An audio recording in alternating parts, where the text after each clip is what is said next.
My name is Michael Watson, and I have always considered myself a lucky person. I have everything you could ever dream of. A beautiful, caring wife, Lisa, a comfortable home in the suburbs of Chicago, and a thriving family business, which we run together with our longtime friend and trusted partner, Rick Carlisle. Life seems stable, predictable, but at the same time filled with comfort, warmth, and a sense of reliability. Everything in her was in its place, like a well-oiled mechanism, working without a single glitch, creating an atmosphere of stability and calm around her.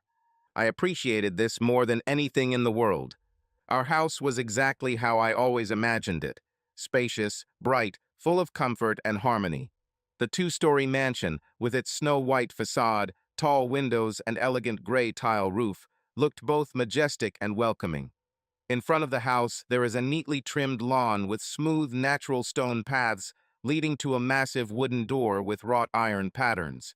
In spring and summer, bright flower beds filled the yard with rich colors, and the grapevine, smoothly twining around the wooden pergola, gave the space a special romance. On sunny days, it was always cozy here. A light breeze played with the delicate rose petals, and the shadow of the old maple fell softly on the wooden terrace where we spent most of the weekend. Lisa paid attention to every detail, turning our house not just into a place to live, but into a real family nest, where comfort and harmony reigned. The living room, furnished modestly but tastefully, always smelled of freshly brewed coffee and vanilla candles. The shelves were decorated with leather-bound books, and an ancient clock quietly measured time, creating a feeling of regularity and peace. The kitchen had a warm atmosphere: carved wooden cabinets, copper utensils that reflected the sun's rays, and the constant aroma of home-baked goods. Lisa especially loved to have breakfast in the fresh air, arranging real morning rituals. The massive oak table set on the terrace always had a beautiful setting: a snow-white tablecloth, neatly arranged porcelain plates with thin gold rims, cups of steaming coffee, and a basket of freshly baked croissants. The air was filled with delicate aromas of vanilla, butter, and fresh fruit. Lisa invariably decorated the table with a bouquet of garden flowers, roses, lavender, peonies depending on the time of year, adding a special charm to the morning feast. Every morning in our house resembled a scene from an ideal film about a happy life, where everything is harmonious, calm, and full of love. In the evenings, we gathered in the kitchen, where panoramic windows offered a stunning view of the sunset. The orange-pink glare of the sun reflected in the glass, filling the room with a soft, warm light. We ate dinner slowly, enjoying every moment. Sometimes Lisa would play soft jazz music, and her little smile would make me feel like I was truly lucky in my life. And then, when the day came to an end, we could relax by the fireplace with a glass of good wine, quietly talking about the day or simply enjoying the silence, full of comfort and understanding. Lisa knew how to create an atmosphere at home. She filled it not just with things, but with details that made the space alive and special. Candles with a subtle aroma of vanilla and cinnamon were burning in the corners of the room. There were always soft blankets on the sofa, and on the shelves there were stylish accessories that she lovingly chose in small designer stores. Everything here exudes warmth and care, and I was proud of what we had. It seemed to me that it would always be like this. Rick and Amy Carlisle were our closest friends, not just friends we saw from time to time, but truly family. Their presence in our lives was something natural, as if they had always been part of our family.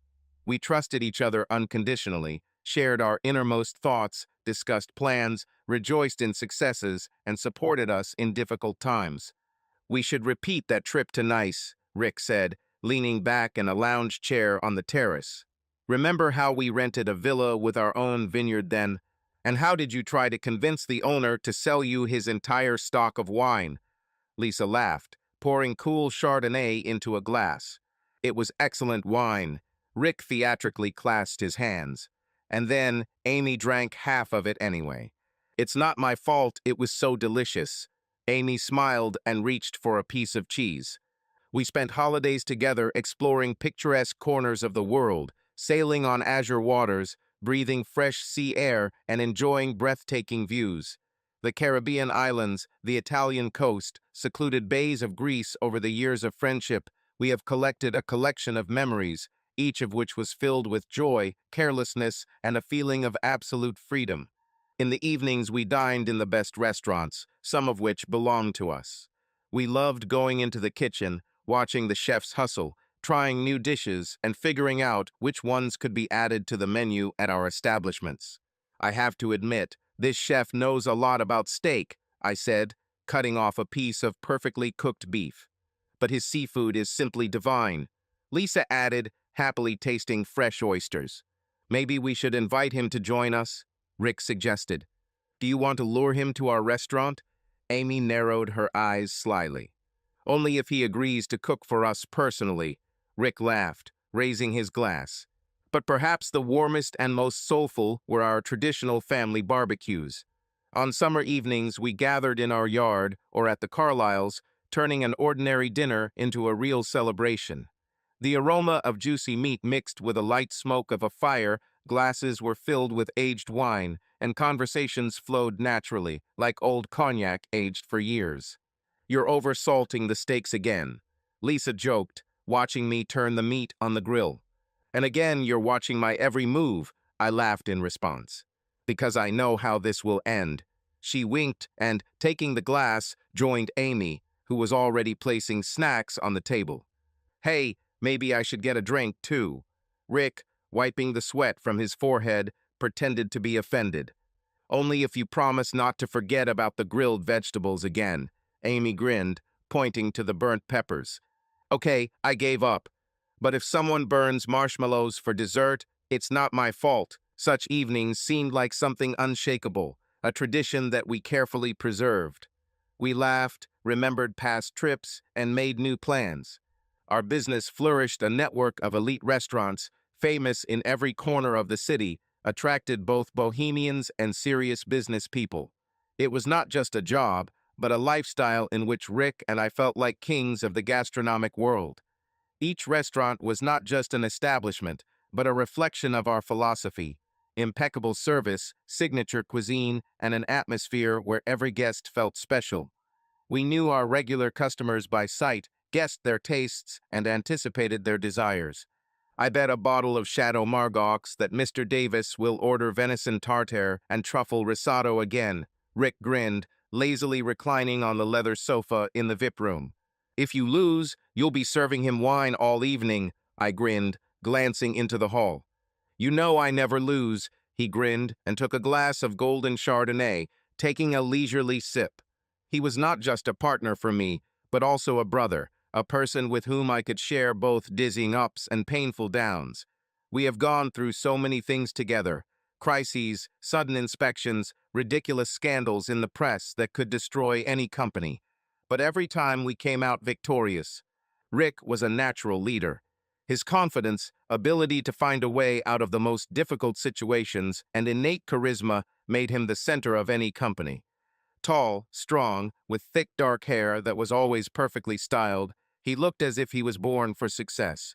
His gray suit fit perfectly, emphasizing his athletic physique, and his white gold cufflinks sparkled in the soft light of expensive chandeliers.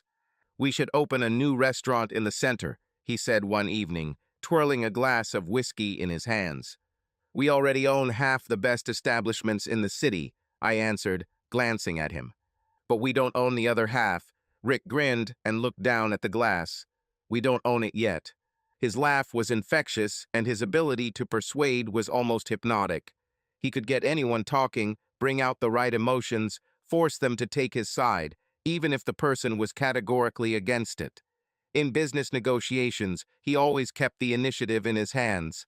I've seen even the most confident businessmen become confused as he calmly and methodically sorted out their objections, like a chess player calculating the game several moves ahead. Do you know why we always win? He once asked, looking me straight in the eyes. Because we are the best, I answered, smiling slightly. Because we know when to attack and when to wait, he paused and added, and because we never play by someone else's rules. In those moments, it seemed to me that we were truly invincible. We created our own empire, where every brick was laid with our own hands, and every success was the result of our decisions. Amy, his wife, always seemed to me the embodiment of nobility and loyalty. Her presence filled the room with an invisible aura of calm and intelligence, as if with just her appearance she could muffle the noise of the bustle and direct the conversation in the right direction. Tall, with perfect posture, she was reminiscent of the heroine of old Hollywood films. Sophisticated, but at the same time strong and independent. Her every movement was precise, smooth, as if she lived in a world where there was no place for harshness and chaos. She always looked impeccable. Elegant dresses in discreet colors, thin wrists decorated with sophisticated bracelets, a light aroma of expensive perfume that remained in the air after she left. Amy never sought to be the center of attention, but at the same time it was impossible not to notice her. "You don't think that art will ever lose its value, do you?" I once asked her at one of the dinners when the conversation smoothly slipped into business and finance. "Never," she answered, slowly tracing the edge of her glass of wine with her finger. "People may become disillusioned with technology, economics, politics, but they will always be drawn to beauty." Her blue eyes looked carefully, appraisingly, as if studying me on some deeper level. She rarely said too much, but when she spoke, her words always sounded confident, filled with meaning. She seemed to see right through people, understanding them better than they themselves.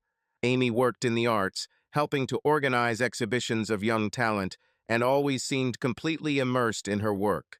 She could talk for hours about artists whom few people knew, but who, in her opinion, were geniuses who had undeservedly remained in the shadows. "You should come to the next exhibition," she said one day, tilting her head slightly. "I'm not sure I understand art," I admitted with a smile. "It doesn't matter," she smiled back, but something flashed in her eyes that I couldn't read then. "The main thing is to feel what the artist wants to say." I respected her for this, for her passion for her work, for her sincere belief that art can change people. Lisa and I and the Carlyles were a team. Four successful, confident people, ready to conquer the world. I remember the day I first saw Lisa. It was a warm fall day during my freshman year of college, a time when auburn leaves swirled through the air and the aroma of freshly brewed coffee and freshly purchased textbooks wafted through the cool morning air. She stood on campus at a high bench under a spreading maple tree, holding a paper cup of hot coffee from which stem rose in a thin stream. Lisa frowned slightly, looking thoughtfully into the distance, as if peering into her own thoughts. Her brown hair, falling in soft waves over her shoulders, fluttered slightly in the wind, and I noticed how she tried to tuck a strand behind her ear, but the wind knocked it out from under her fingers again. I couldn't take my eyes off her eyes, deep, green, as if they reflected the very nature of autumn. They shone with a lively interest in everything around, a slight dreaminess, as if she saw the world a little differently than everyone else. I was watching her, hiding behind the pages of the textbook, but suddenly she turned around, meeting my gaze. A warm, slightly shy smile flashed across her face. We met through Rick. Then he already knew how to charm people, and his swiftness in relationships with women always amazed me. He was not afraid to come up first, start a conversation, joke, and within a few minutes, it seemed as if he had known the person all his life. He had this innate lightness, ease, charisma that rarely anyone could resist. This is how he met Lisa. It was one of the evenings at a student cafe near campus, where we often hung out between lectures. Rain was drizzling outside the windows, smearing the yellow lights of the lanterns on the wet glass, and inside there was a smell of freshly ground coffee and cinnamon. "Girl, you look like you know how to read people," Rick said, deftly moving a chair to her table. Lisa, surprised by such a sudden attack, slowly looked up at him. "Perhaps," she replied, raising her eyebrows slightly. "Then let's check. What do you say about me?" Rick grinned, tilting his head to the side. I watched this with interest. He was in his element, relaxed, confident, as always, but this time something was different. Lisa was not embarrassed, did not blush, as often happened with other girls. She calmly took a sip of her latte and looked at him searchingly. "You love to be the center of attention, you make friends easily, but you don't always say what you really think," she finally answered. "You are charming, but you cannot stand it when someone remains indifferent to your charm. Rick froze for a moment and then laughed. They just figured me out in 30 seconds. Michael, did you hear that? I nodded, hiding my smile. Lisa didn't just attract his attention, she challenged him. He loved to be the one who charms, but this time he had to conquer. I remember well how they started communicating. Rick saw her as a challenge, a bright personality that he wanted to conquer. He invited her to parties, talked about his plans, and brought down the entire arsenal of his charm on her. But over time, it became obvious that Lisa was interested in him more as a friend. She laughed at his jokes, but did not give him that look that shows true sympathy. She appreciated his company, but didn't let him go any further. It amused me then. Rick rarely suffered defeat, especially when dealing with women, and it was interesting to watch how he himself did not yet understand this. What about me? I was there, not pushy, not loud, just someone who listened, understood, who could carry on a conversation without acting, without intentions. Lisa was attracted to something different, something more reliable, stable, and that something turned out to be me. At first, I didn't believe I had a chance. I was different, less expressive, less confident, but always true to my principles. Rick could easily charm people with words, but I believed in the power of actions. Perhaps that is why Lisa began to notice me. When she asked for help with her studies, I put aside my work and helped. When she was sad, I didn't try to cheer her up, I was just there, listening and understanding. This was what ultimately attracted her. One day in the fall, we were walking in a park near campus. It was cool, but not cold, that same pleasant autumn air, saturated with the aroma of wet earth and fallen leaves. Golden foliage rustled softly underfoot, and the sky was covered with gray clouds, which made it seem as if the whole world had become a little quieter, calmer. Sometimes it seems to me that I will never be able to choose one place where I want to live, Lisa said thoughtfully, looking at the branches of the trees from which the wind was tearing off the last leaves. Why? I asked, watching her adjust her scarf, shivering slightly from the cool breeze. Because I like too many things, she smiled and looked at me. I dream of seeing the world. Paris, London, Rome. I want to walk along the ancient streets, drink coffee in small squares, sit on the ocean, and just listen to the waves. I listened to her and suddenly realized that I wanted to be part of this life. It didn't matter to me where I ended up. It was important that she was nearby. I dared to take her hand. It was unexpected even for me. My heart was pounding loudly in my chest. My fingers were trembling slightly. For a second, I thought she would pull her hand away, but instead Lisa squeezed my fingers tighter. We walked in silence, and in this silence there was no awkwardness, only a feeling of something new, something important that would change everything. This moment became the starting point for me. After that walk, we began to spend even more time together, long conversations in the library, morning coffee before lectures, spontaneous trips to the neighboring city to just stroll along the embankment. Everything was so natural, as if it was meant to be. Rick noticed this. He didn't say anything right away, but his views changed. One day, when the three of us were sitting in a cafe, he suddenly grinned and, twirling the spoon in his hands, said, "So, Mike, are you going to ask her out, or should I give you some advice?" I froze, not knowing whether he was joking or being serious. Lisa looked at him with a slight smile and then turned her gaze to me. "I think Michael is doing well without advice," she said softly. Rick looked at her, then at me and nodded, as if he had decided something for himself. Later, when we were alone, he just shrugged his shoulders and said with a grin, "You're a good guy, Mike. Perhaps you really suit her better than me." There was no resentment in his voice, only the usual ease with which he treated many things in life. At that moment, it seemed to me that he accepted everything painlessly. Since then, our life has followed a certain path, like a paved road leading us forward. Lisa and I grew up, gained experience, overcame difficulties together, and supported each other in any circumstances. Her laughter was always a lifeline for me in moments of despair, and her confidence inspired me to move on. We learned to understand each other without words, and this brought us even closer. And then Amy entered our company, a fragile but surprisingly strong-willed girl with a lively mind and a mischievous smile. It's as if she's always been a part of our history, it's just that our paths haven't crossed before. Her acquaintance with Rick happened so naturally that we were not even surprised.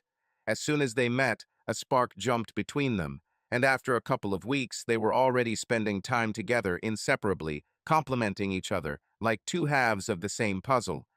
This is how our four formed a team where everyone seemed to have found their role. When we decided to get married, the question of the date was not even raised.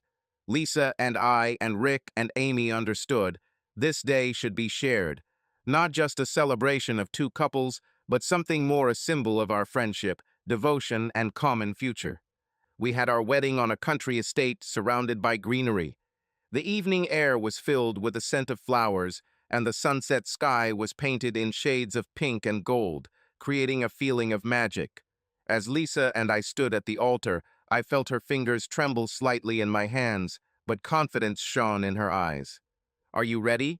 I asked quietly, leaning towards her ear. She smiled, squeezing my hand a little tighter. More than ever. Rick and Amy, standing nearby, also looked at each other. I noticed Amy furtively brush away a tear, and Rick whispered something to her that made her laugh. The ringing laughter of the guests was heard around us, music sounded, and all this seemed to be the beginning of something big and important. On that day, we gave each other not only vows of love, but also a promise to go through life together, supporting each other as we always did. And while the clink of glasses echoed in the air and bursts of fireworks were heard somewhere in the distance, I knew we had a whole life ahead of us, full of adventures, happiness, and unchanging friendship. After the wedding celebration, we all went on our honeymoon together, a decision that might seem strange to some. But for us, it was completely natural. We couldn't imagine this important moment without each other. "Well, we're married," Rick exclaimed when the plane gained altitude and endless clouds stretched outside the window. And now the fun begins. Amy, who was sitting next to him, snorted and playfully nudged him with her elbow. "Are you implying that the wedding wasn't interesting enough?" "I'm hinting that now we have 2 whole weeks of absolute rest ahead of us." Rick dramatically threw his hands behind his head, smiling contentedly. I exchanged a knowing look with Lisa. We knew that a vacation with Rick and Amy was more of a series of adventures, spontaneous decisions, and fun adventures than lazy lying on the beach. The place for our honeymoon was a cozy tropical island, where snow-white sand stretched to the very horizon, and the water shimmered in all shades of turquoise. We were placed in a bungalow right by the ocean, and the first thing we heard when we walked inside was Lisa's contented sigh. "It seems like I'll stay here forever," she said dreamily, touching the snow-white curtains fluttering from the light sea breeze with her fingertips. "I don't mind," I chuckled, hugging her waist. But before we could enjoy the moment of solitude, Rick's voice came from outside. "Are you going to spend your entire vacation in a bungalow, or will we still discover this island?" Lisa and I laughed. "Of course, you won't be bored with them." Every day was filled with something new. In the morning we kayaked, exploring hidden lagoons. In the afternoon we snorkeled, discovering the underwater world with its colorful fish and coral reefs. And in the evening we dined on the shore, under the starry sky, endlessly chatting and laughing. "This is the best honeymoon in the world," Amy said one night as we sat on the beach with our feet in the warm sand. "Honestly, I can't imagine how it could have been done better." Lisa nodded, leaning on my shoulder. "It's all about the company." I looked at my friends and realized that she was right. We started this journey together, and now, having become families, we still remained inseparable. It wasn't just a honeymoon, it was a new stage in our lives, full of happiness, adventure, and a shared story that we continued to write. This time became for us the beginning of a new life, full of hopes and ambitions. We made plans, discussed the future, and dreamed of creating something meaningful. And soon our dreams and ambitions came true in our common business. It happened naturally, like the next logical step. We have always been able to work in a team, and now we decided to use this talent in something that could change our lives. I became the basis, the foundation of the entire project, the builder of its concept and long-term strategy. I liked analyzing the market, predicting trends, and finding non-standard ways of development. Rick, in turn, took control of the finances, which was ideal. He always had an amazing ability to see numbers not just as reports, but as a living system in which every detail mattered.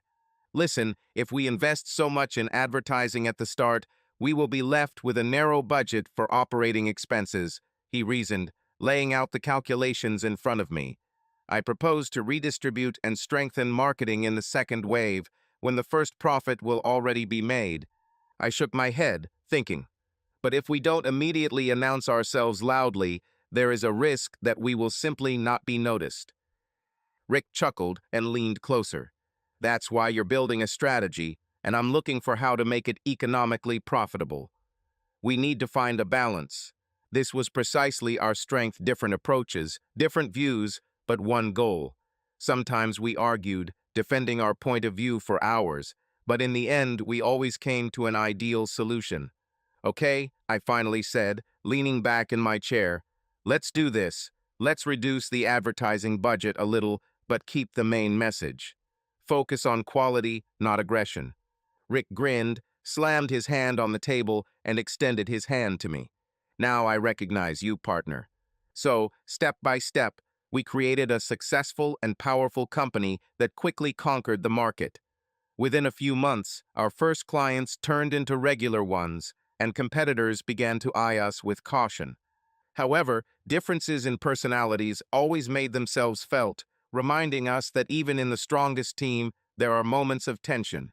From the very beginning, Lisa was demanding and a little selfish, not in the sense that she did not care about others, but she always needed attention, confirmation of her importance. She was used to her desires being put first, and if this did not happen, she could become impatient or even irritated. Rick was a lot like her. Ambitious, self-confident, he was never afraid to go ahead if he saw a goal. He was a natural leader who did not like to give in, especially when it came to important decisions. Sometimes his and Lisa's personalities clashed, creating a tense atmosphere. They both loved control, loved to feel their influence on people, even if these people were close to them. "You're deciding everything for everyone again," Lisa once said, crossing her arms over her chest when Rick, at the next meeting without discussion, announced a new direction for the company's work. "Because someone has to make decisions, not endlessly discuss them," he retorted, leaning back in his chair and looking at her defiantly. "Maybe we can try to listen to the opinions of others." Amy interjected carefully, smiling conciliatory. "That's it." Lisa turned sharply to her. "Amy, tell him." But Amy just shook her head. "I'm just suggesting we find a compromise." Amy was generally the complete opposite of Lisa and Rick. Soft, flexible, calm, she had an amazing ability to extinguish conflicts without going into confrontation. She always listened, tried to understand other people's points of view, and supported those around her without demanding anything in return. Her kindness and patience seemed endless, and this is what allowed us to maintain balance in our foursome. "If it weren't for you, we would have been at each other's throats a long time ago," I once admitted to her when Amy and I were alone after a tense conversation between Lisa and Rick. She just smiled and shrugged. "Someone just needs to be the voice of reason." Our friends and acquaintances often joked that perhaps we had chosen the wrong partners. Admit it, don't you think that if there was an exchange of couples, it would be much easier for everyone? Our mutual friend once said, watching Lisa and Rick argue again, and Amy and I looked at each other with a knowing smile. "Perhaps," I chuckled, glancing at Amy, who just shook her head gently. But despite all the differences, we loved our halves for who they were. Even if it was not easy, it was from such complex combinations that our unusual but strong friendship was born. Amy was sitting at a table in a cozy cafe on the corner, slowly stirring her cappuccino with a spoon.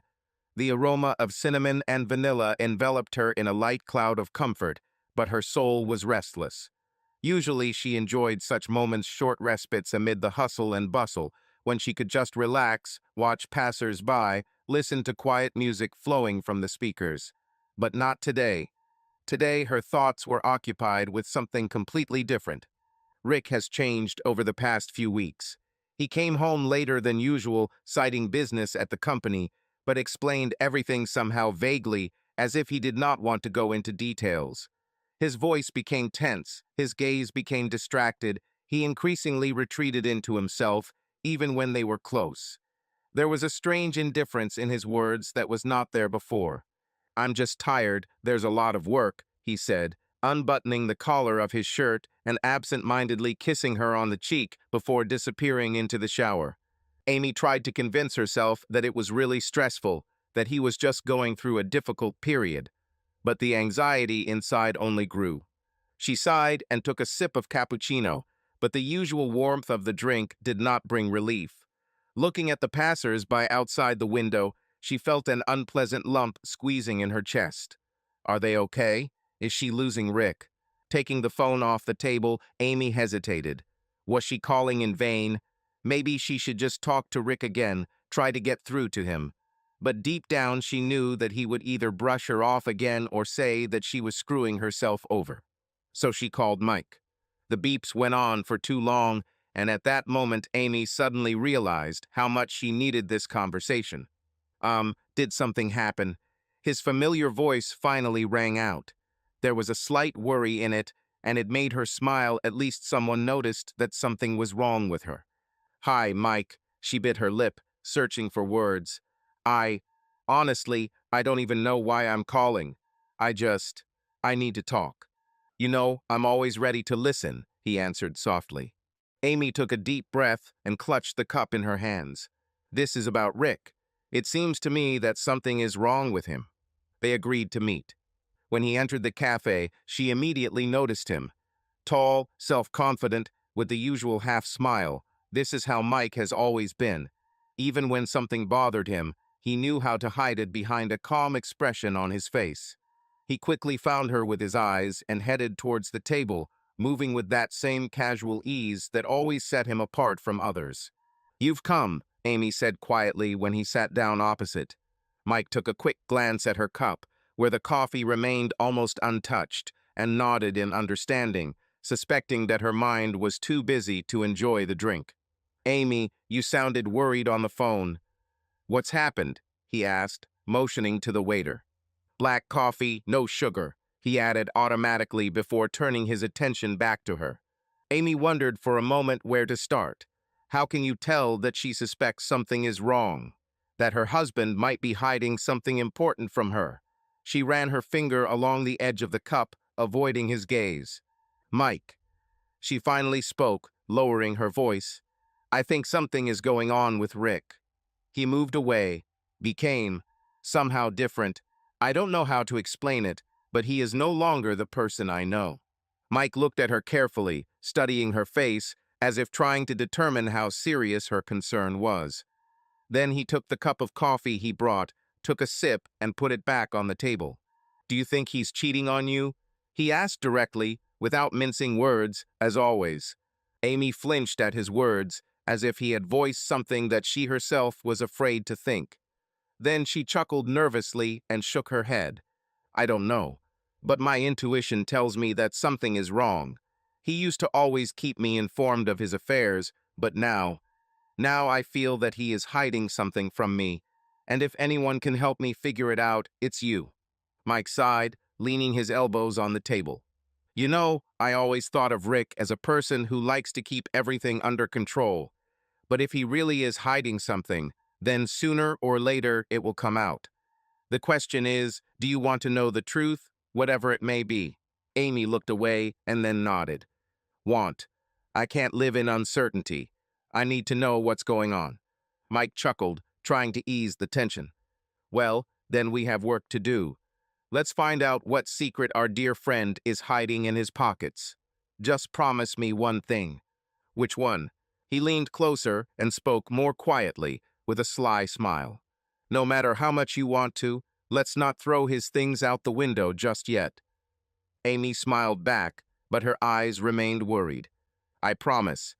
Although I admit the thought has already crossed my mind." "Oh, I didn't doubt it." Mike playfully rolled his eyes. "But let's get the facts first. I'll try to find out if any of our mutual friends have noticed anything strange. And if you suddenly hear or see something suspicious, let me know." Amy nodded, then sighed, cupping her cup in her hands. "Thank you, Mike. I know I can rely on you." He leaned back in his chair, tilting his head to the side. "Always. You know, you're scaring me, Amy. You look like you're about to receive a death sentence. I'm just afraid that I won't want to know the truth that we find. It's always a risk, but it's better to know the truth than to live in an illusion, right?" She looked at him for a long time, then nodded. "Right." Mike slammed his hands on the table. "Great. So, let's begin our little investigation. Let's find out what secrets Rick is hiding. Just control yourself. And please don't make a scene for him ahead of time." Amy rolled her eyes. "Yes, yes, I understand. Although sometimes you just want to take it all and dump it all on him at once." Mike knew that he needed to talk to Rick, but there was no point in doing it directly. His friend was too cunning to simply lay out the truth. Therefore, he decided to invite him to a bar, where he could talk informally, flavoring the conversation with the usual sarcasm and adult humor. Rick showed up right on time, confident as always, with his trademark smirk on his face. "Well, to what do I owe such an invitation?" he asked, sitting down opposite Mike and ordering whiskey. "I wanted to have a drink with my best friend and make sure he's not going crazy." Mike raised his glass, nodding to the bartender. "And of course, ask how your family life is. Do you still remember that you have a wife?" Rick grinned, took a sip of whiskey, and lazily leaned on the back of his chair. "Oh, of course, I remember. Especially when I see the bill for her purchases. So, are you worried about this? How touching, Mike. I never knew you were so caring." "Yeah, that's just the way I am," Mike grinned. "It's just sometimes useful to check whether a friend is about to jump from the ship of family life without a life preserver." Rick put the glass on the table and leaned forward slightly. "Family life. It's like a mortgage. When you sign the papers, it seems like a great idea. But time passes, and you realize that the payments are too high, and there is no way out." Mike laughed, but his gaze remained tenacious. "Deep. So, are you already looking for a loophole from this mortgage?" Rick took another sip and shook his head. "Well, for now I'm just assessing the market. Let's put it this way. Haven't you ever thought, Mike, that life should be a little more interesting? What could there be something outside the usual scenario of husband, wife, work, home?" Mike shook his head thoughtfully. "It all depends on what price you are willing to pay for this more interesting." Rick looked at him and grinned. "And you, I see, are a philosopher today." "Okay, Mike, I get the hint." Did Amy complain? "But if you thought you could expose me so easily, then you clearly underestimate my intelligence." Mike sighed, leaning back. "Yes, I didn't even try. It's just, there are times when you want to make sure that your friend doesn't do something stupid that he'll regret later." Rick narrowed his eyes a little, but quickly regained his carefree appearance. "Nonsense. I? Never. I'm an adult, Mike. It's just that sometimes adults need a little freedom." This conversation only confirmed Mike's suspicions. Rick was up to something, and he wasn't going to stop. He needed to act faster. Rick always knew how to find people's weak points, their hidden desires, their hidden dreams that they were afraid to even talk about out loud. This is how he managed to lure Lisa to his side. She was a woman accustomed to luxury, attention, and delight in the eyes of others. She knew she was beautiful and loved to feel her power over men. However, despite the apparent self-sufficiency, Lisa still needed something more, something that Mike could not give her: a feeling of risk, mystery, forbidden pleasure. Rick understood this from the very first days they met. He had slowly but surely created desire in her over the years, making her look at him differently. He whispered subtle hints, emphasized her husband's imperfections, and pushed her to make comparisons. "You live a life that someone else chose for you," he once said in a half-joking manner. This made Lisa think. There was something dangerous about him, exciting, awakening a fire in her that had long died out in a predictable marriage. The first step was the most difficult: to get her to admit to herself that her marriage had not brought her pleasure for a long time. That Mike, although reliable and loyal, is boring. You are a woman created for fire, but you live in eternal autumn, Rick once told her, and this phrase stuck in her head. He made her feel free, desired, ready for recklessness. It all started with hints, random touches, lingering glances. He was in no hurry, giving her the opportunity to take the first step herself. And when she did it, everything happened like lightning. Their first night was a storm of passion that they had been holding back for so long. She burned in his arms, laughed, gasped with delight, and in the morning, lying next to him, she said, "Why didn't I do this before? Why did I even choose Mike?" Rick knew he had won. Now they were connected not only by flesh, but also by shared secrets. The deeper Lisa plunged into this world, the more she liked to play by its rules. They met in hotels, in empty country houses, in offices after hours. Each time it was hotter, more frank. They shared fantasies, discussed things they never dreamed of talking about with their spouses. Lisa leaned back on the pillows, lazily twirling her glass of wine in her fingers. Her lips curved into a grin as Rick ran his hand down her thigh, barely touching her skin, as if savoring the moment. They had just completed another evening that their spouses could never have imagined. "Mike, poor guy," Lisa giggled, running her finger along the wet mark on her skin. "He still thinks that I belong only to him." What a sweet, naive man.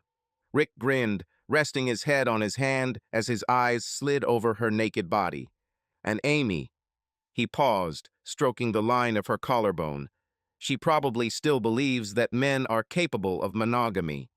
Such sweet, helpless naivety. Lisa laughed, taking a sip of the wine, her lips glistening from a drop of alcohol. "Her patience is just slow poison to herself," he continued, squeezing her thigh a little tighter. "I don't even know what she's waiting for. Loyalty? Caresses? Ha!"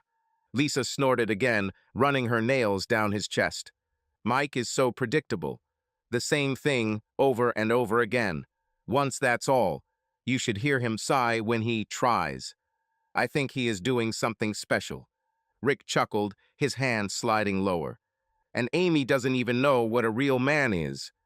She is sure that quiet moans are the peak of passion. She doesn't even understand how to feel." Lisa rolled her eyes and ran her tongue along the rim of the glass. Pathetic illusions. They both live in their fantasies. Without their passion hid something more. They had plans, special plans, something much more than just a fleeting romance. They were not just looking for pleasure, they were creating a new reality in which everything would be different. And there was less and less time left. Amy sat at a table in the corner of the cafe, clutching a paper bag in her hands. Her fingers clenched and unclenched convulsively, her nails dug into the thick paper, leaving dents. A hurricane of emotions raged inside her: anger, pain, disgust. My heart was pounding as if it was trying to break out. She wanted to scream, she wanted to smash something against the wall, to throw it all out, but she held back. Everything had to happen here, in this damn cafe, where she usually felt calm. Now the smell of cinnamon coffee, which I once liked, made me nauseous. She looked at one point without blinking, barely breathing, until he appeared at the door. Mike entered late, quickly looked around, and, noticing her, headed to the table. His steps were slow, careful. There was anxiety in his gaze, but not yet understanding. He didn't know yet. He didn't know that in a minute his world would fucking fall apart. "Hello," he said quietly, sitting down opposite. Amy didn't answer. Her hands continued to squeeze the bag. My fingers were shaking. "Amy, you were talking on the phone again like the world was falling apart." "What's happened?" He sat down opposite her, casting an inquisitive glance at her. Amy silently unwrapped the package. Her fingers trembled, but her gaze remained cold, sharp, like a knife blade. She pulled out dark blue lace panties from inside and stood up straight, placing them carefully in front of Mike, like evidence in a courtroom. They lay on the table, absurd, silent, but screaming louder than any accusation. Mike squinted, his eyebrows furrowed, his fingers on the table leaned forward a little, but he didn't touch the thing. His mind was racing to comprehend what the hell he was seeing in front of him. Then his face froze. He recognized them. Oh, he knew this thing damn well. Amy tilted her head to the side, her lips twitching into a subtle smile, icy and filled with contempt. Well, her voice was quiet, almost affectionate, but that made it even more scary. Don't you think this is not quite my size? Mike slowly looked up at her. He wanted to say something, to find at least some explanation, but his lips only twitched, and he closed his mouth. The muscles at the corners of his lips twitched, but no smile came out. Amy continued to look at him, her face unreadable, but fire raging in her eyes. "Oh, come on, Mike." Her voice became a little quieter, but harsher. "Do you really think I'm that stupid? Or do you just want to convince yourself that this is some kind of ridiculous mistake?" She slowly leaned forward. Her breath touched his face, but he did not move. "I found them in Rick's car, under the passenger seat." She paused, enjoying his reaction. His fingers tensed, his jaw clenched, but he remained silent. Amy grinned and squinted, whispering, "And damn it, Mike, these are Lisa's underwear." She froze, watching his face change.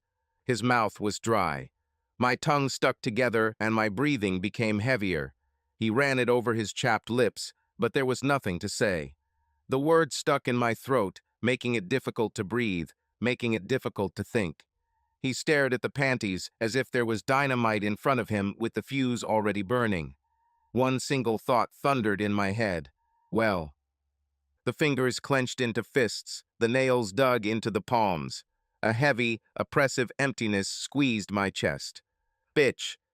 He finally squeezed out, his voice muffled and ragged. "Fucking bitch." Amy leaned back in her chair, crossing her arms over her chest. She looked at him with an expression of cold satisfaction, as if she was watching a complex mechanism in which she had not believed for a long time break down. "Well, now do you understand what it's like for me, Mike?" She slowly tilted her head to the side, studying his face. "It's a nice feeling, isn't it? Finding out that your wife is making the bed for your best friend." Mike closed his eyes for a split second, as if he was trying to shake off this information, but it was firmly lodged in his brain, driving into him like a hot iron. "You and I are idiots, Mike." Amy chuckled, shaking her head. "Two naive idiots who believed in this bullshit about loyalty, and we are made for each other." Her words hit him like a blow. Mike swallowed, clenching his fists tightly. He tried to breathe evenly, but his vision was blurry. His consciousness feverishly sorted through memories, filling in the gaps, painting them in new, vile shades. Lisa laughed when he said how much he loved her. Lisa kisses him, whispering that he is the only man in her life. Lisa, who promises to be with him for the rest of her life. And now? Now she had sex with his best friend in the car, kind of cheap. Mike clenched his jaw, his temples throbbed, his heart thumped dully in his ribs. He suddenly realized that he was ready to kill. "I have to admit, she has good taste in lingerie," Mike croaked, finally looking up from the trophy of his family life. He picked up the lace with 2 fingers, like a second-hand item on sale, and chuckled. "Dear, the kind that people put on knowing that they will definitely not be taken off at home." He threw them back on the table and breathed through clenched teeth. "And Rick, that asshole has probably been wearing my horns with pride for a long time." Amy let out a dry laugh, shaking her head. "And it doesn't even itch," she said with a grin, crossing her legs. Her voice was calm, but an icy fire burned in her eyes. "I used to think that my husband at least respected me, that he would at least try to hide the traces of his entertainment. But no, he didn't even bother to get rid of the evidence." She leaned closer, her lips curling into a grin, but there was no humor in it. "Do you know what this is like, Mike?" she whispered. "It's like he left me a postcard. 'Dear wife, thank you for being a fool for so long.'" Mike laughed briefly, but there was nothing joyful in the sound, only compressed pain and bitter realization. "Well, Amy." He shook his head, looking into space. "Welcome to the Cuckold Club. Apparently, you and I are not just partners in misfortune, but the 2 main clowns of this circus." They sat in silence, each immersed in their own thoughts, in an endless series of unanswered questions. The waitress brought them coffee, but no one moved to take the cup. Amy looked at the steam rising from the dark liquid and suddenly clenched her fists. "You know what, Mike?" Her voice became almost gentle, but there was steel in it. "I don't want to be a clown anymore." She looked up at him, and in her eyes there was not only despair, but also something else. Something that made Mike's stomach turn. Lisa lay on the bed, lazily running her finger over Rick's smooth skin. The hotel room was in twilight, the smell of expensive whiskey mixed with the remnants of her perfume, leaving a tart, exciting aroma in the air. They had just finished another storm of passion, but Lisa's thoughts were far from the bed. Everything went according to plan, but there was little time left, and every minute of delay irritated her more and more. "We're taking too long," she muttered, nibbling on Rick's earlobe. "We need to sell everything as quickly as possible, before these idiots realize that we're taking everything away from under their noses." Rick, lying relaxed with his eyes closed, grinned and ran his hand along her thigh. "You're getting impatient, baby. Relax. Everything is going as it should. I have already found a buyer for the house. Cash, no questions asked." Lisa raised herself on her elbow, her eyes sparkling with excitement. "Great. What about business? Mike isn't such an idiot that he won't notice if we start withdrawing money." Rick opened his eyes, stretched lazily, and grinned. "Oh, honey, that's the beauty of it. Have you forgotten who controls the finances? He has no idea what documents he is signing. I have already prepared the papers. Forging a signature is a matter of a couple of minutes, and he won't even realize it until he ends up with nothing." Lisa laughed, running her nails along his chest. "Damn, I love it when you're so confident. What about Amy? She was always too observant. Maybe she already suspected something." Rick grinned, raising the glass of whiskey to his lips. "Let him suspect. What will she do? Will he try to talk to Mike? This will only speed up our work. They are both too stuck in their own ideas about family values. It will take them time to realize that everything has already been decided, but we don't have it." Lisa nodded, watching her lover with satisfaction. She never liked cowardly men, and there was something about Rick that drove her crazy, a predatory confidence bordering on recklessness. He didn't just know how to play, he enjoyed the process. "We won't wait longer than a week," she said decisively. "We'll sell the house tomorrow. We'll register the business the day after tomorrow. And then we disappear, where they won't find us, where there is no Mike, no Amy, no past." Rick smiled, pulled her towards him, and whispered, "How about we celebrate our bright future right now?" Lisa leaned down, their lips meeting in a slow, lingering kiss. Tomorrow they will sell everything. Tomorrow their new life will begin. Today was the last evening when they could enjoy their impunity. Mike sat at the kitchen table, his fingers clutching his phone tightly and his heart pounding. Next to him, Amy, pale as if she had seen a ghost, looked at the laptop screen, where the audio recording was played over and over again. Their worst suspicions were not only confirmed, they exceeded their worst expectations. "These bitches." Mike breathed, feeling rage boiling inside him. Amy swallowed, her hands shaking.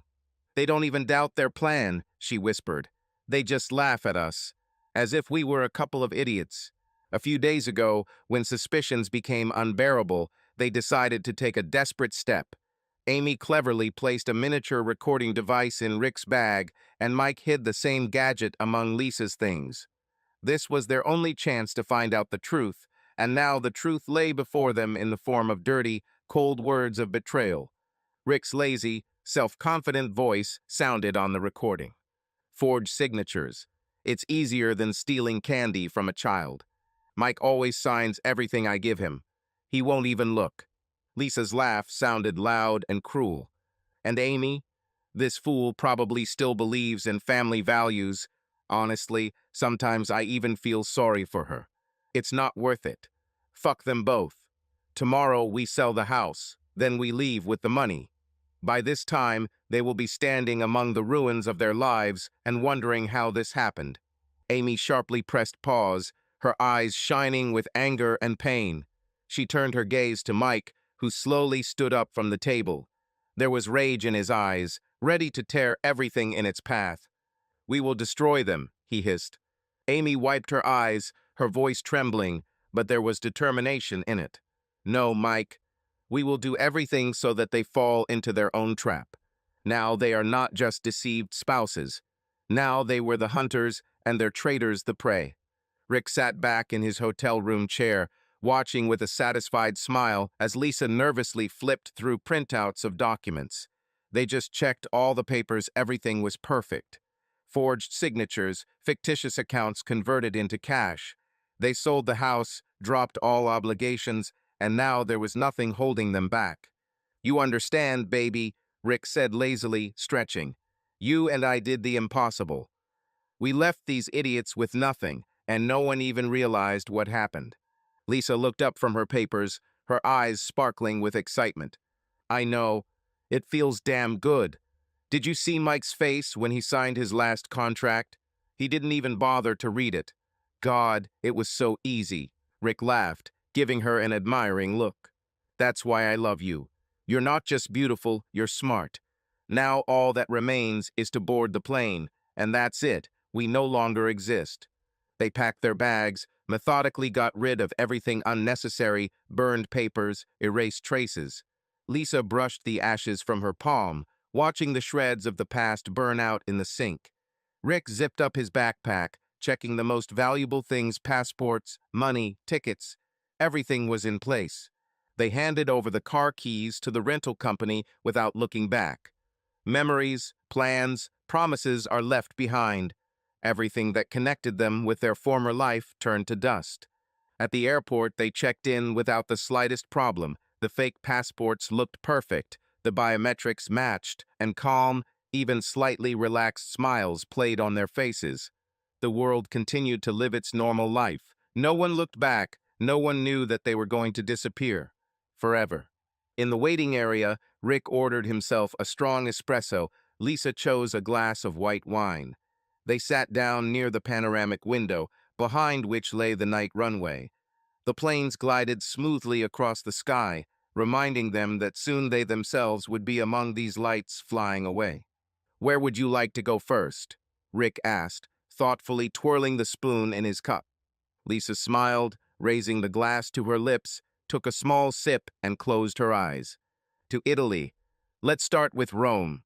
I want to drown in luxury." Her voice was dreamy, but cold calculation splashed in her eyes.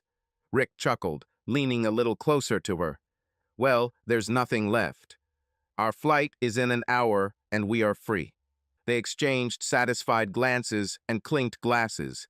Everything went according to plan, or at least that's what they thought. They didn't even notice that their most important suitcase luggage stuffed with cash had been switched. The airport was buzzing with bustle. Streams of people scurried between the terminals, some rushing to the gate, some nervously checking their tickets, and some just sitting in their chairs, absent-mindedly looking at their phone screens. Loudspeakers blared flight announcements incessantly, sometimes drowning out the general din of voices, suitcases, and footsteps. Rick and Lisa walked slowly, unhurriedly, as if enjoying the last minutes before the flight. They were relaxed and confident. Their expensive clothes reeked of sophistication and wealth. Lisa was in an elegant trouser suit. Her hair was pulled back into a perfect bun, and gold bracelets sparkled on her wrist. Rick is a tall, powerfully built man, wearing an expensive suit that fit him like it was tailor-made. In one hand, he held a leather suitcase, and with the other, he gently hugged Lisa around the waist. They already saw a plane in front of them that was supposed to take them away to a new life full of luxury and carefree. But suddenly people in uniform appeared in front of them. 4 police officers and 2 FBI agents. Clearly controlled movements, tense faces hidden under a cold mask of professionalism. Their appearance was so abrupt that Lisa involuntarily stopped, and her hand with a glass of wine trembled. Richard Carlyle, Lisa Watson. The officer's firm, unapologetic voice cut the space like a knife. Rick tensed. Everything inside tightened, but outside he remained calm. He saw how Lisa turned pale, how her breathing became labored, but he could not let her show it. They've got it all figured out. They had false documents, a carefully planned route, and a backup plan. They just need to stay calm. You are under arrest. Raise your hands immediately and don't move. The officer continued, stepping closer. Lisa froze. Time seemed to slow down. The glass of wine slipped from her weakened fingers and broke with a crunch on the tiled floor, scattering into dozens of pieces. The red stain of the drink quickly spread, as if symbolizing something irreversible. Rick resisted the urge to curse. His thoughts were racing feverishly. They thought through everything, took into account every little detail, every detail.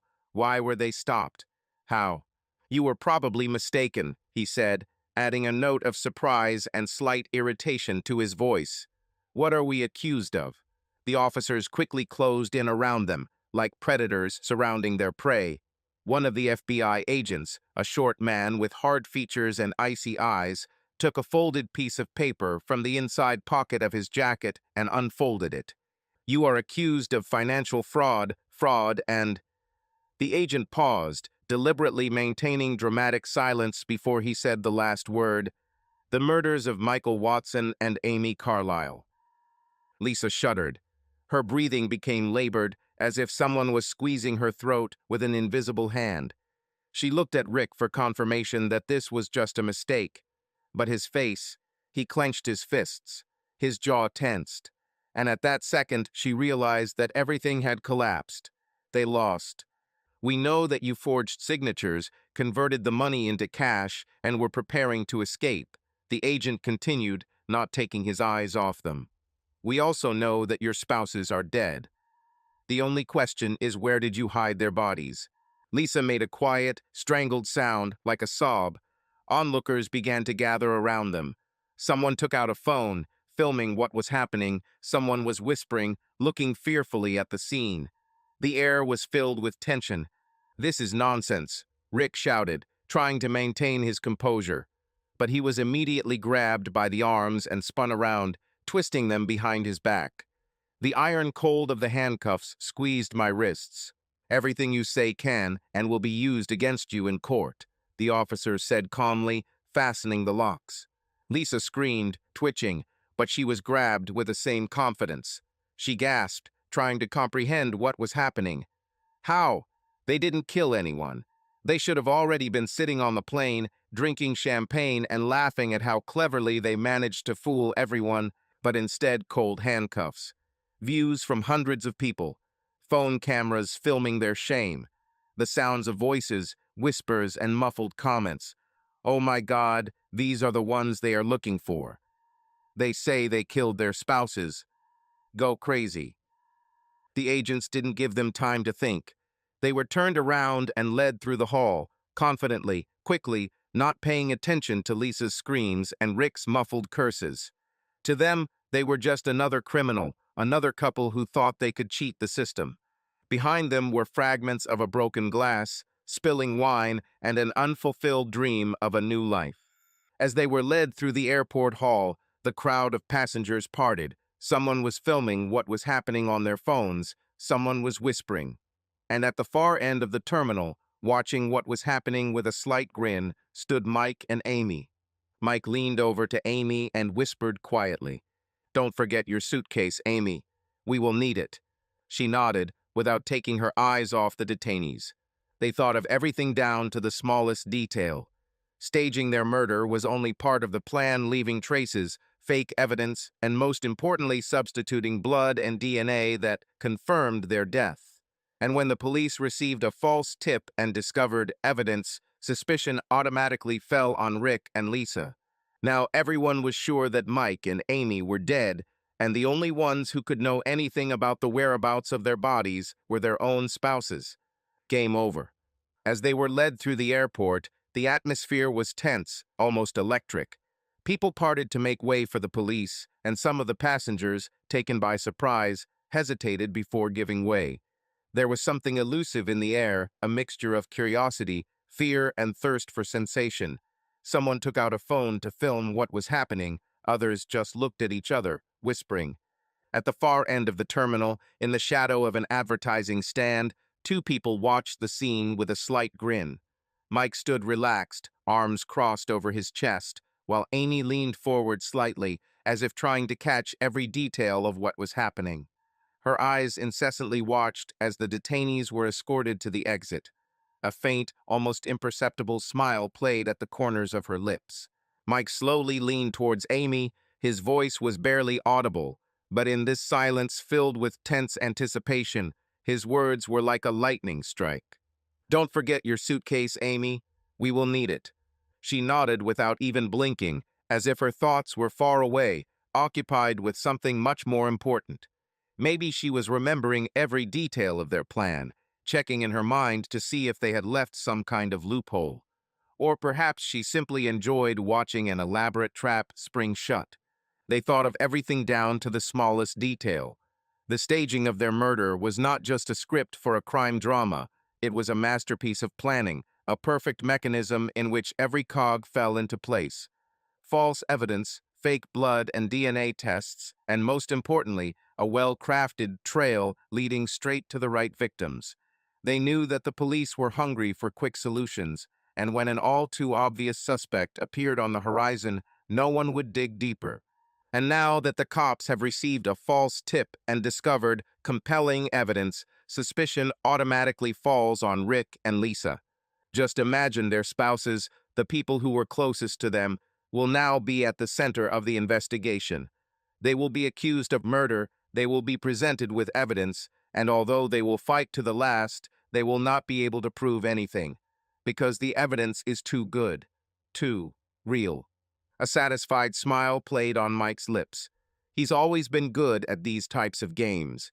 He knew how to manipulate the system. He knew how to make people see exactly what he wanted them to see. And today, this art has reached its peak. Amy turned to him, something like excitement sparkling in her eyes. "Do you think they already understand what they've gotten themselves into?" she asked with feigned innocence. Mike chuckled, his fingers tightening slightly on the strap of the bag he was holding. "I think the realization will come to them when they find themselves in the interrogation room. Maybe even sooner when they see how the cops look at them. Those looks." He shook his head. "Oh, I would give a lot to see the look on their faces." Amy giggled, but then pulled herself together. They're not done yet. The passengers continued to watch what was happening with curiosity. The police officers accompanying Rick and Lisa looked concentrated, their faces expressing the cold confidence that they were right. Everything went according to the script that Mike and Amy wrote a few months ago. When the idea was first conceived, it seemed too risky, too complicated. But the deeper they dived into the details, the more they thought through each move, the more clearly they understood that they could do this. Moreover, they should do it. Amy looked at her watch. Time. They can't stay here too long. They did everything they needed to do. Now their story is over. Mike nodded, as if catching her thoughts, and they turned around, moving towards the exit. The suitcase was in her hands. Inside is their new life. Fake passports, money, tickets. They will disappear. Nobody will see them again. And when the media announces the trial in a few days, when cameras capture the faces of those convicted, Mike and Amy will be far away, perhaps on some exotic island enjoying the sea and freedom. Mike and Amy disappeared.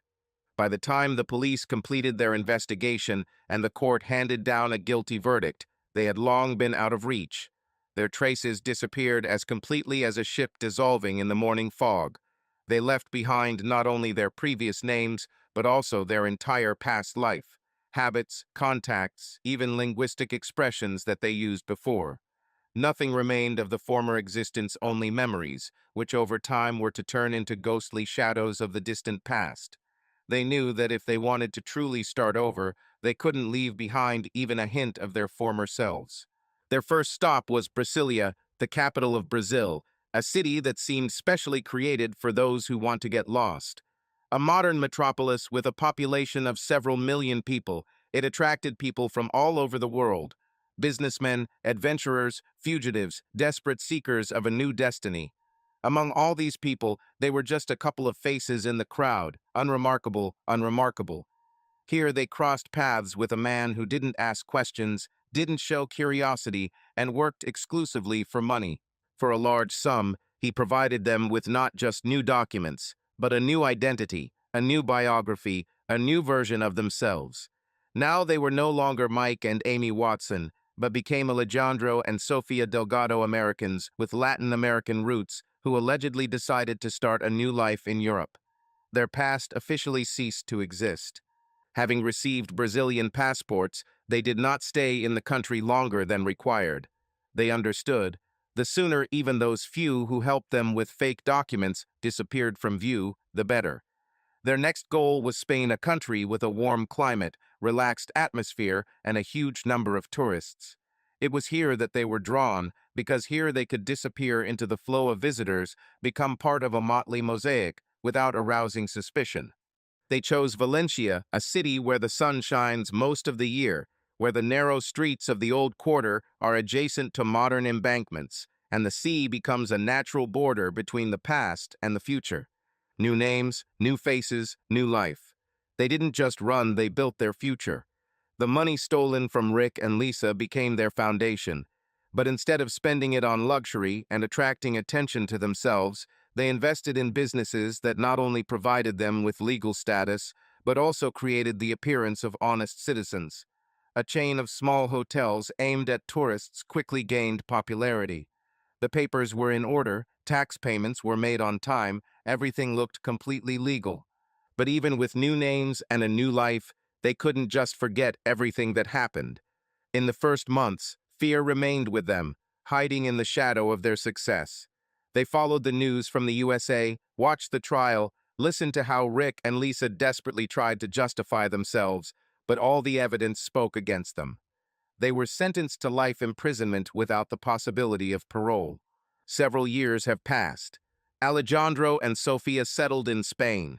Their hotel business flourished. They traveled the world, enjoying the freedom that they had once tried to take away from them.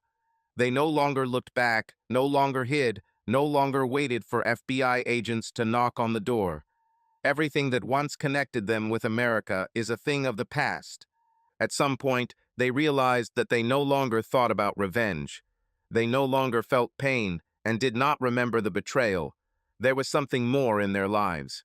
Mike and Amy had always been close, but their relationship from the very beginning was built on completely different foundations than most couples.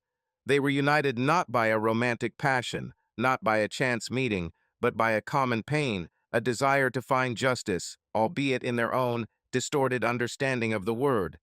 They became partners not only in life, but also in escape, in the intricacies of the new reality that they created for themselves.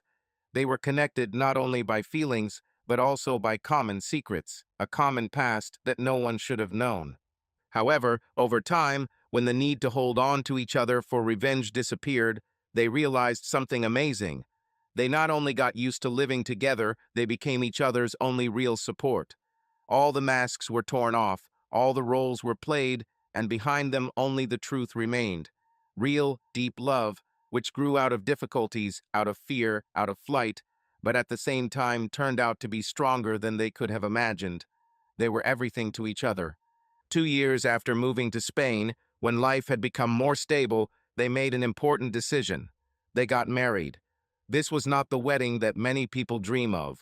Without a white dress, without a crowd of guests, without a formal hall and a magnificent feast. They didn't need it. That day, under the starry sky, on the sandy shore, where soft waves gently washed the shore, they stood opposite each other, holding each other's hands, and swore their love, which had already gone through so many trials. It was a moment that belonged only to the two of them. No witnesses. Without prying eyes. Only they and the ocean, reflecting countless stars in its dark waters. But their story didn't end there. A year after the wedding, an event occurred in their lives that completely erased the boundary between past and present. They had a son. A small, tiny bundle of life. Their first true miracle is Marco. His arrival changed everything. There was no more room for fears, no more room for old shadows.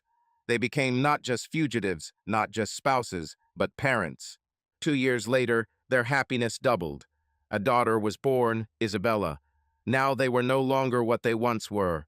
They no longer thought about the past, no longer looked over their shoulders in fear of being exposed. They didn't run, they lived. Their world no longer revolved around secret plots or plans to escape or thoughts of who they once were. Now their world revolves around family. For them, Marco and Isabella became symbols of a new chapter, proof that they were truly able to leave the past behind. They didn't tell the children about what happened before. To them, they were just mom and dad, successful owners of a small resort, who loved to travel, laugh, and spend time together. Sometimes, on warm Spanish evenings, sitting on the terrace of their house with a glass of wine, they remembered the past. They remembered how they once were Mike and Amy, how they burned with rage, how they made the perfect plan. But now it seemed something alien, distant. They weren't the same people anymore. Do you think they are still trying to prove their innocence? Amy once asked, smiling at the corner of her lips. Mike chuckled, leaning back and looking out at the sunset. Maybe, but who cares now? She nodded and reached for his hand, intertwining their fingers. Would you do it all again? She asked after a short pause. He turned his head towards her, his gaze warm and confident. Yes, he answered. For our sake, for the sake of this life. For you and our children, I would do it again. And she knew he was telling the truth. Subscribe to our channel so that your love doesn't cheat on you, and go ahead and listen to the next story, because this story is nothing compared to the next one. If you're under 18, don't even think, click to the next one.